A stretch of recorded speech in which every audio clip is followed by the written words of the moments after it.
Pro Group Management. Workers' comp that works for you. Welcome to Nevada Newsmakers. She's no tax and spend liberal. So what does she think about this giant pot of money the state's going to have to deal with this year? Plus, what do retired state workers think about the governor's plans? Paul Enos has the rundown. Sandra Tiffany was one of 3 senators to vote against the largest tax increase in the history of Nevada. She'll be on the phone today to comment on property tax and our budget. Also, Marty Bibb, Executive Director of Retired Public Employees of Nevada. Sam? And coming up on the Power Pundit panel today, Michael Hackett, John Gwaltney, and Dick Gammick. It's all coming up next on an all-new Nevada Newsmakers.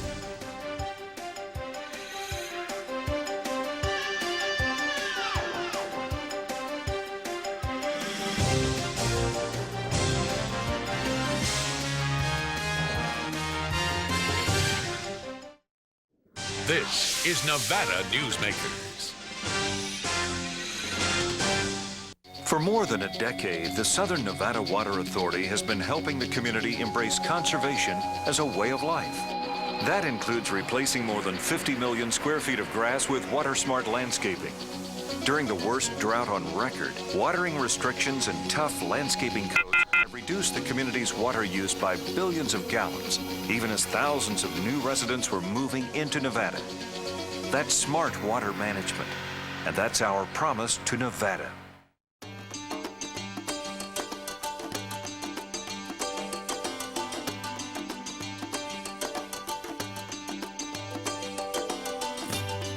Many of the materials we rely on every day come from the ground, and modern mining technology brings them to us cleaner and safer than ever before.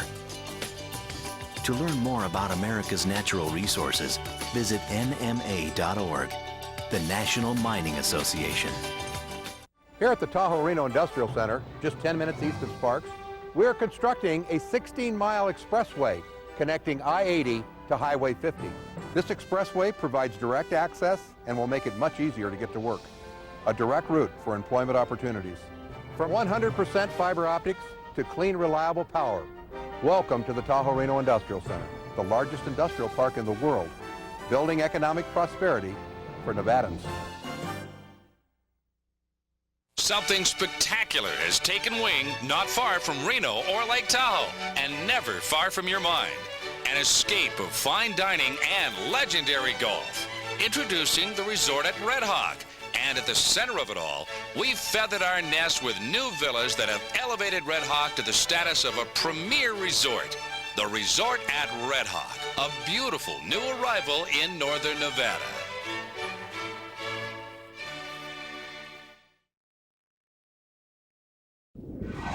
This is Nevada Newsmakers with host Sam Shad, a no-holds-barred political forum.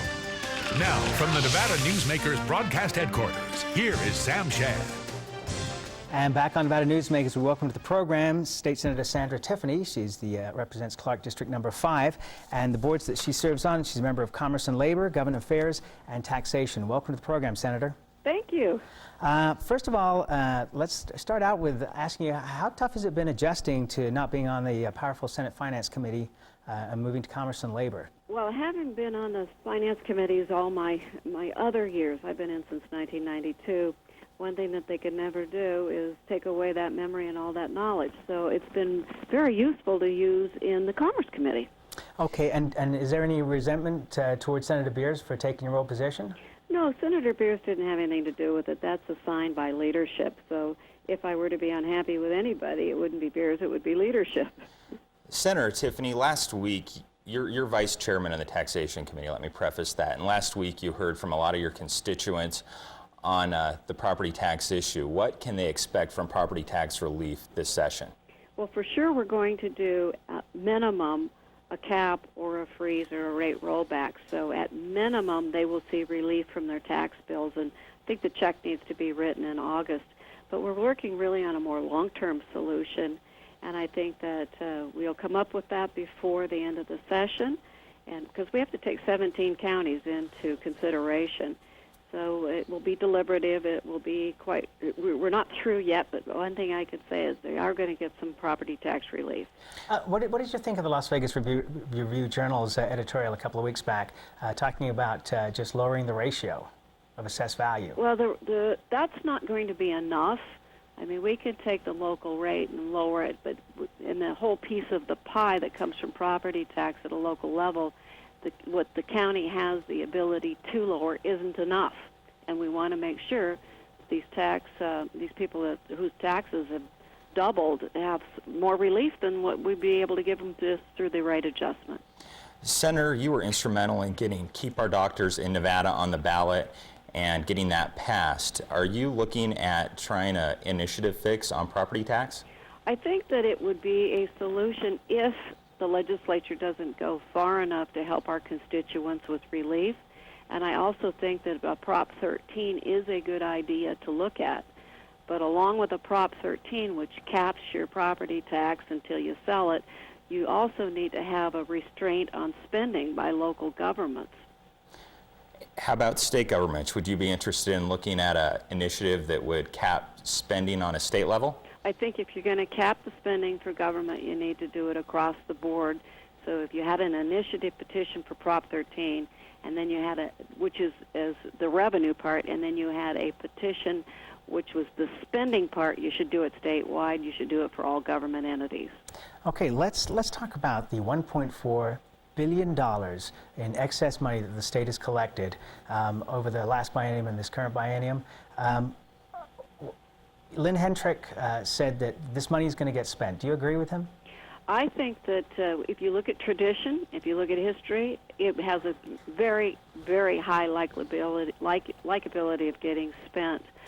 I was one of the two that voted against it in the Senate, so and I also voted against the budget last time because it was a 35% increase. So you have a 35% increase in 2003. The governor's already submitted a budget increase of 20%. You have 55% growth in the last two sessions, plus now the spending of surplus. And I think that basically, I think our voters better rise up and start rebelling. You took a lot of criticism last time for that vote. Do you feel vindicated now, seeing this huge surplus, that we really didn't need that tax increase? I'm very pleased that I took the vote that I did, even though it was against all odds and leadership was not very pleased with me. They like to have a unanimous votes, and being a dissenting vote, they weren't real happy. So now, in retrospect, yes, I'm glad that I did that. Let's turn our attention to the Clark County School District. You've advocated breaking up the school district. Carlos Garcia was on the program a couple of weeks ago and said that you're really not taking into account the massive costs of doing that. What's your response to him? He always said that's a red herring. There is no cost involved because the school districts are funded by a per pupil spending. So it can't cost more and it can't cost less because all you get is how many pupils that you have. We have almost 300,000 kids in this school district. And even if we broke it up 5 ways, there'd still be 60,000 kids in a school district. And the national average is 12,000. We no longer have a sense of community, and the only ones that win in this are the big buck administrators and the high-powered lobbying group for the teachers union. Senator, this session is much different than last, not having to raise taxes. Do you see any appetite for tax relief this session? I sure hope so, because we're looking at property tax, we're looking at the police sales tax here in Clark County, we're looking at revising the tax matrix that we passed last time, and I would certainly like to see some relief as well as rebate. With all the fighting that went on in the last election, what is the mood now in the Senate? I think it's still tentative, but it's very partisan now because you have 2 of our legislators running for governor on the Democrat side. So it's very, very political right now. And whenever 2 people are going to run for governor and there's positions open, other people under them are looking at filling their positions, and so they're posturing also. So there's an awful lot of politics happening this session. Senator Tiffany, thank you very much. We appreciate that. And we'll be right back on Nevada Newsmakers after this timeout. Nevada Newsmakers, brought to you in part by Sunbelt Communication. If it's hot, it's here at the Pepper Mill. The Pepper Mill has over 500 of the hottest video theme slots. And with the $100,000 Winter Video Theme Slot Fest, there's no smarter time to play these winning machines. Win your share of the money with $2,000 random cash giveaways every Monday and $5,000 drawings every Friday. And new players can get up to $100 free play. The slots that rock are at the Pepper Mill. Where are you winning? Your best value in sight is here for you to see. From frames to lenses to eye exams, you're covered A to Z. Davis Optical, your best value in sight. Davis Optical Centers, with 2 locations in Reno and Sparks. Davis Optical, your best value in sight.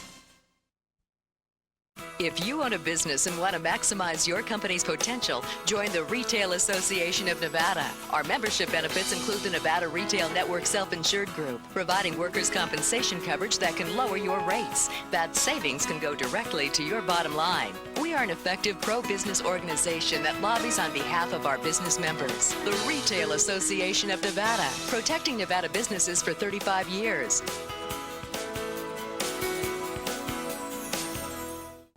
When you need a new employee, how can you be sure who you're really hiring? A background investigation by Employer Links will uncover criminal records, verify the applicant's education, check their credit history and Social Security verification. An investigation will research professional licenses and driver's licenses and let you know why they're unemployed. Hiring the right person shouldn't be a gamble. Call Employer Links. Employer Links, protecting your investment. And now, back to Nevada Newsmakers with Sam Shad. And we're joined on the program today by Marty Bibb. He's the Executive Director of the Retired Public Employees Association. Marty, welcome. Let's start out, first of all, what is this association? Well, RPEN, Sam, is an association of retired public employees, all of whom are members of the state's public employee retirement system. We have about 8,000 plus dues-paying members, which makes us, I think, the second largest group of seniors in the state. And they're people who worked for cities, counties, the state, school districts, police, fire, university, community college systems, and they're all enrolled basically as retirees in PERS. There are about 27,000 today. Oh, that's a huge number. Let me ask you this, what do you and your group think of the governor's suggestion of limiting the medical insurance for retirement benefits for future hires? Well, I think our members have some concerns with that, Sam, and it would not affect them expressly, but I believe that they figure that because typically when you go to work for a governmental agency, though you have a pretty much a guaranteed salary, and there are some retirement and health care types of benefits, that those are trade-offs typically for salary and that kind of thing in the private sector. And I think they're concerned that future retirees might not be able to afford health insurance. So though they themselves wouldn't be affected, I think there's a feeling of concern for those who pass after them. We were talking earlier, and you told me that there are bill-draft requests to change the pension from the pension system that currently exists to perhaps a 401k plan. Are you in favor of that? Well, we see that going on at the national level and elsewhere, and there are concerns among public employees about that type of system because there really is no guarantee. And in the past 3 years or so, there have been about, I think, 500,000 people whose pension funds have gone broken. And I think basically one that we know of is a fellow who worked for Consolidated Freightways, and he was a chief executive, not the top, but right at the top.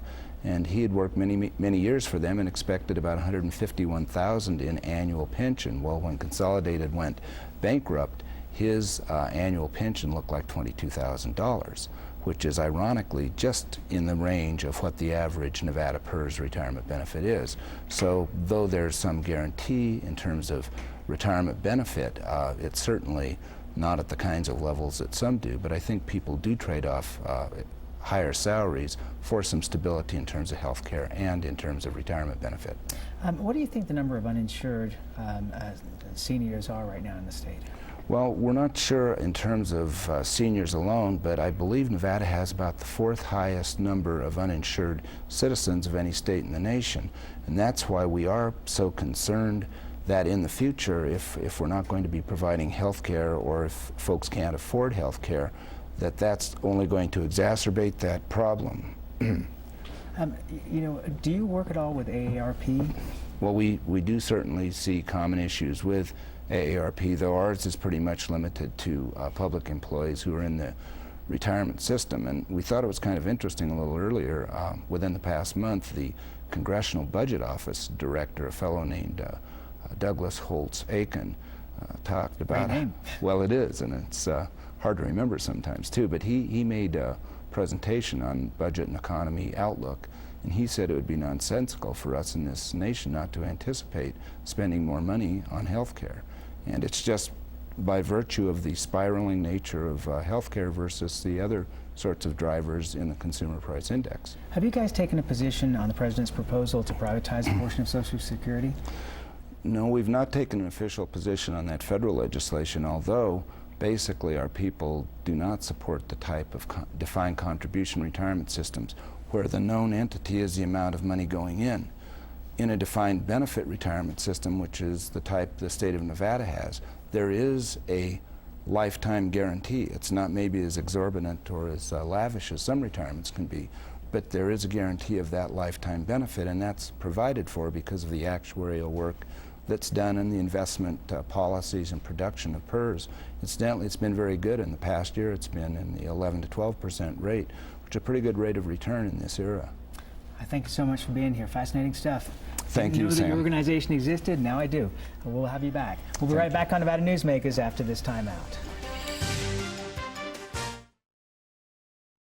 This is Nevada Newsmakers.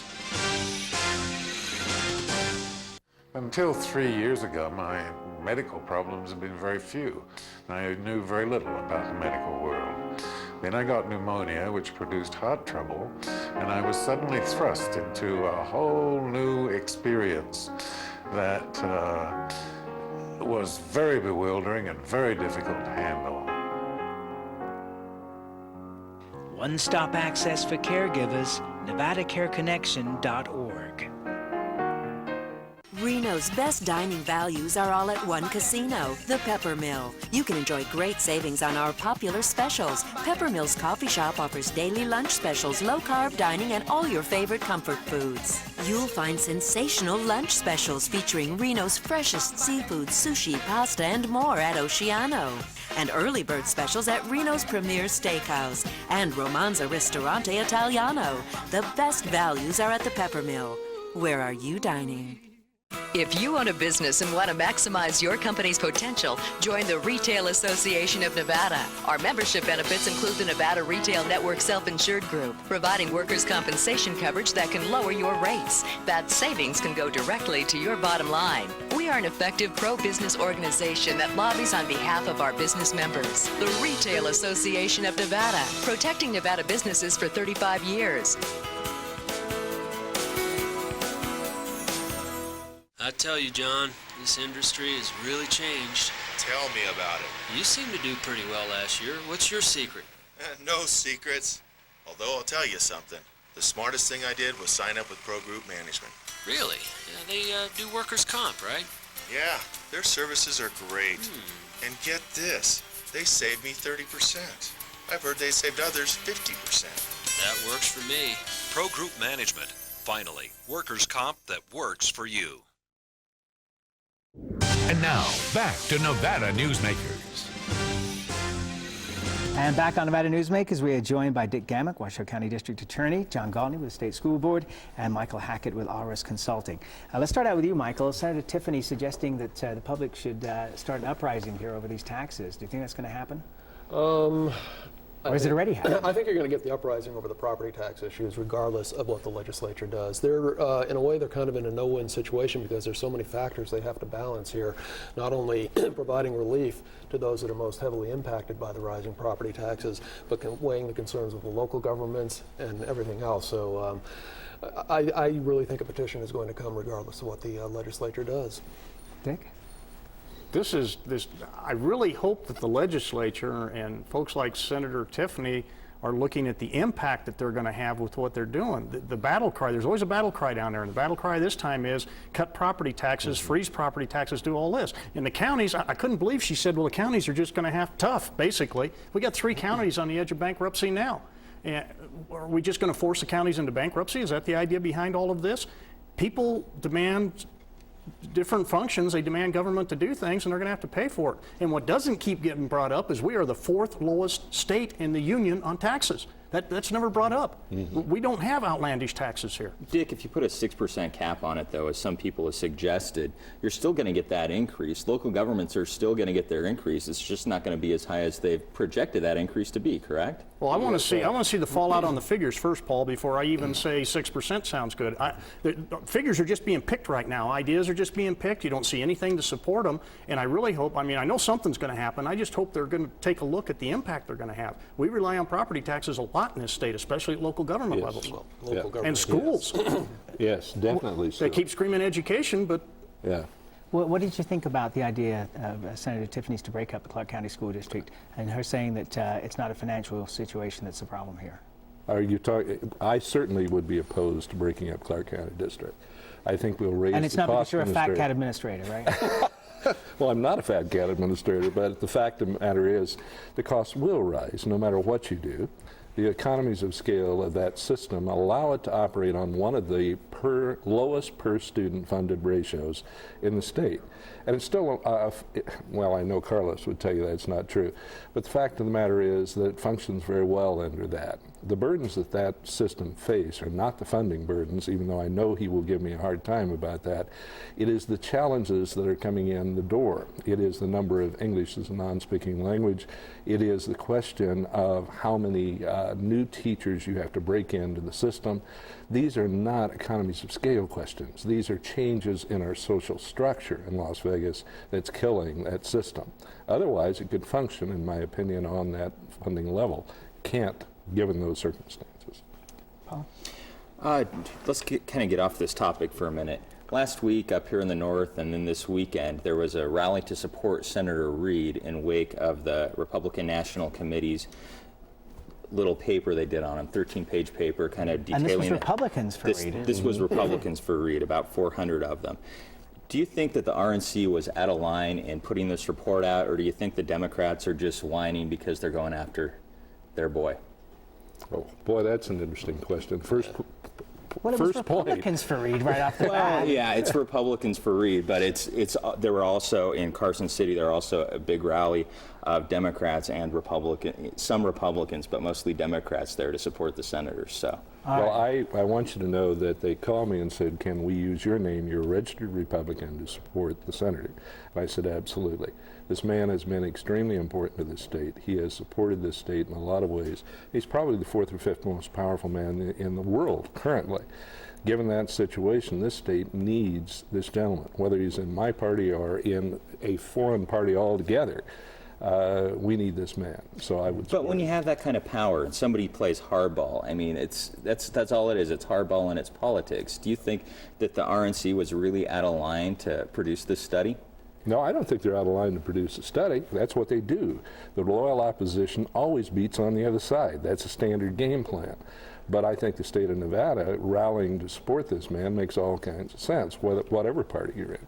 And I think go ahead, Mike. I was going to say, I think one of the questions too that the Democrats had was the actual timing of this missive that was set out. It was like Reid had not been in his position for that long of time, and yet right off the bat they went ahead and taken that stance. Yeah, it's 20 years of history. Right. And then on the other hand, the Democrats put them on notice that they're not going to take this. That they're going to stand up for their person. They're not going to they're not going to have Reid go through what his predecessor went through. Well, and I would agree with that. I mean, I think that we've got the president staking out his position, and the minority leader staking out his position, and the supporters on both sides doing the same thing. I mean, it's fairly obvious at this point that the state of Nevada is under attack from the federal government, with them wanting to take, 70% of the funds from the Southern Nevada Land Act and send it back to Washington. I mean, they've declared war on him in more ways than one, and I think Senator Reid is saying that at this point he's ready to fight, not dance. Would you agree? Well, I agree. Senator Reid, it really really tough. He's not an easy person to talk about in that respect, because what he does for the state of Nevada is absolutely phenomenal, and I've told him that personally. But some of his political things I cannot agree with. Do I support him? Sure, I support him in the big picture, the global thing. But he has absolutely no qualms about taking his shots either. And he'll level off right now. He'll level off today if he thinks it's appropriate. And he'll take shots on things that I think are totally inappropriate. So we don't see eye to eye in a lot of those respects. But big picture, yes, he's got a very powerful position. He's gotten there, and he does a lot for this state, a lot more than I've ever seen anybody else in Washington ever do for this state. And he will be the guest for the whole show tomorrow here on Nevada Newsmakers, and we're very much looking forward to talking to him. Let's talk about the legislative pay hike. We've only got about 45 seconds here, but it's crazy that we only pay people for the first half of the session and don't pay them from the second half of the session. I mean, why do you have to be in poverty to be in government, Dick? I have totally said, I think time and again here, Sam, that we need to pay them what they're worth. They don't have health coverage. They don't have all kinds of things down there. The basic rudimentary salary, health coverage, a basic package, we need to give them at least that. Well, if we pay them what we were, some of them might take a cut. Come on, Paul. I'm talking theoretically big picture. Yeah, I do too. I agree. Yeah. I think it's something that should be done. I think the way they're doing it is appropriate too, in terms of putting it out to a vote for the people and not going ahead and trying to implement it. But the bottom line, is it really, is the raise that they're suggesting, even though it is significant by comparison to what they make, is it really enough? We'll debate that another day. We'll be right back on Nevada Newsmakers after this.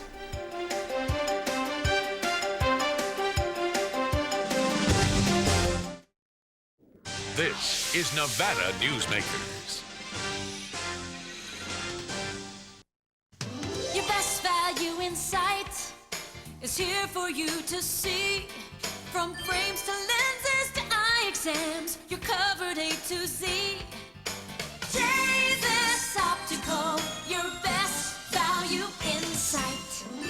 Davis Optical Centers, with 2 locations in Reno and Sparks. Davis Optical, your best value in sight.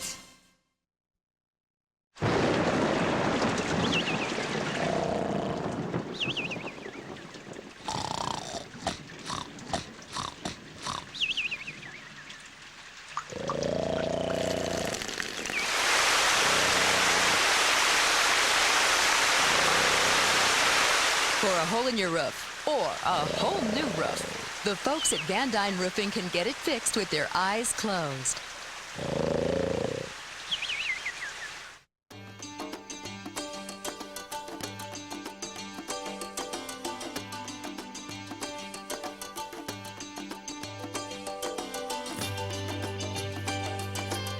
Thanks to an ongoing commitment by America's mining companies, more than 2 million acres already have been reclaimed. To learn more about reclamation or other aspects of mining, visit nma.org, the National Mining Association. Here at the Tahoe Reno Industrial Center, just 10 minutes east of Sparks, we're constructing a 16-mile expressway connecting I-80 to Highway 50. This expressway provides direct access and will make it much easier to get to work. A direct route for employment opportunities. From 100% fiber optics to clean, reliable power. Welcome to the Tahoe Reno Industrial Center, the largest industrial park in the world, building economic prosperity for Nevadans. And a big show coming up tomorrow. That's right. We have United States Senator Harry Reid, who's the minority leader. He's going to be on for the whole show. We'll see you then. It'll be a hot show.